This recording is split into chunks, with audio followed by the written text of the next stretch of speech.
For the first time in 6 months, we have more inventory on the market than we have pending. Let's talk about that and more in this week's segment of Market Watch. Hi everyone, it's Joshua Barks here, Associate Broker with Keller Williams Realty Boise and Team Lead of the Barks & Co. Real Estate Team. Thank you for tuning in to this week's segment of Market Watch.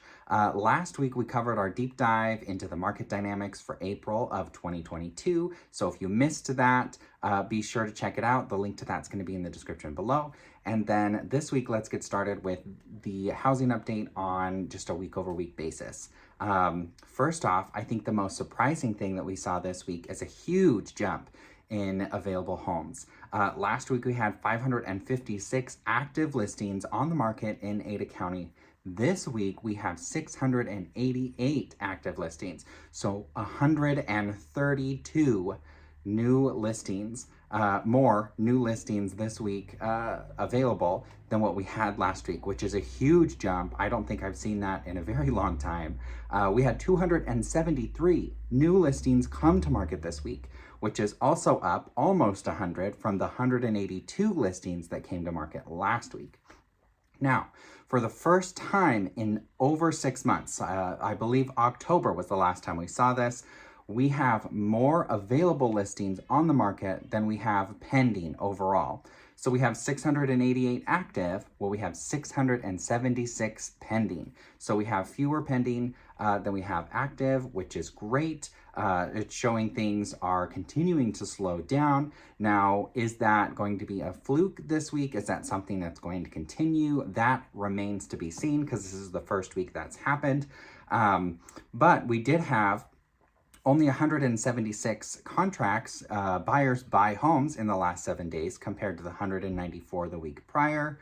And the 676 pending overall is down from last week's 689.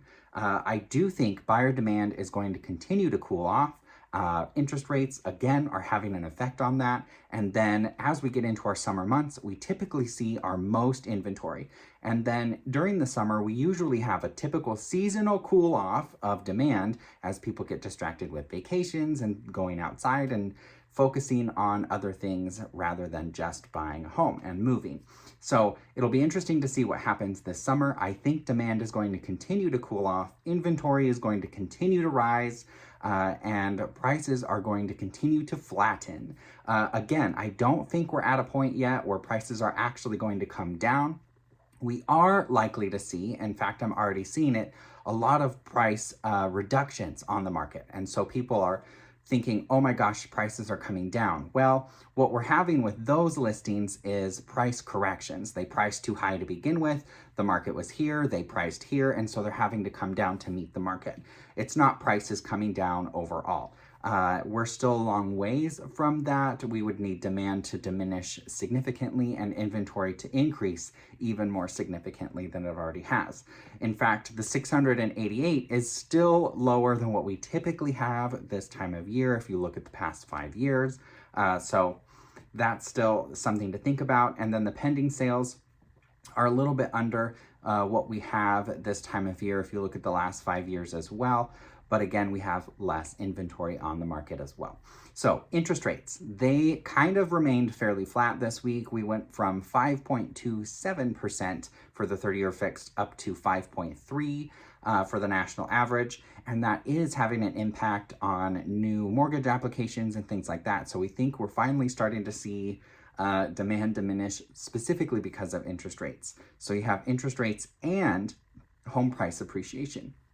Fun fact, well, maybe not so fun, if you haven't bought a home and you wanted to this year, mortgage payments, because of the jump in interest rates, specifically just the jump in interest rate, buyers have seen their monthly mortgage payment, if they would have bought 2 months ago, it's up 1/3 on average. So that's quite a big jump. We're likely going to continue to see interest rates rise throughout the rest of the year. I wouldn't be surprised if they were 6% by the end of the year, maybe even more than that. Now with prices are, like I said, are still on the rise. We are appreciating at a much slower pace, thankfully. We will likely see days on market lengthen And this is going to be great news for buyers because we're going to have less competition out there, because fewer buyers are going to be able to stick it out, able and or willing to stick it out in the marketplace. So less competition.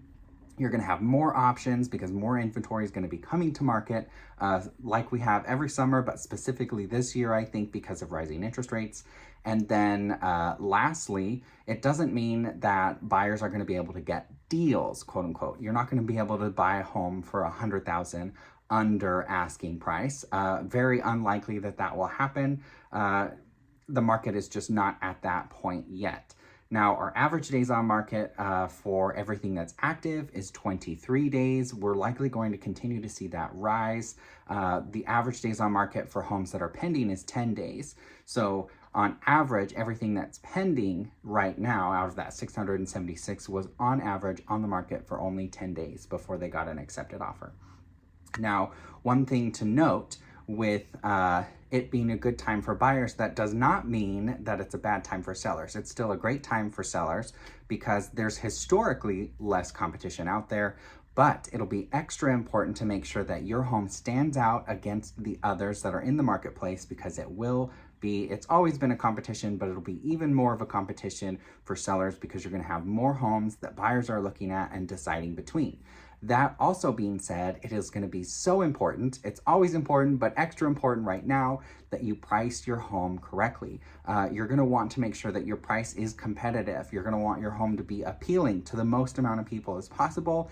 And then also make sure that your price is compelling so that you get the most eyeballs possible from buyers out there. And then if you attract the most eyeballs because your house looks the best, has great photos, and then you attract the most eyeballs because your house also looks like it's priced appropriately for the marketplace, then you're going to have that frenzy that we're looking forward to. So just because the market is slowing down, it's not stopped. And there will always be homes that have multiple offers, those that are priced well, marketed well, and looking great. So that's what it comes down to. If you have any questions about anything I covered there, or perhaps you're in the market to move in the next 6 months or so, or just, within the next 6 months, I guess I should say, so anytime in the near future, please let me know. I'm happy to be interviewed to answer the questions that you have in order for you to make a decision on whether or not now is the right time to make a move. And if you're just financially able to do that, I can also partner you up with some great lender contacts that can help answer those questions for you.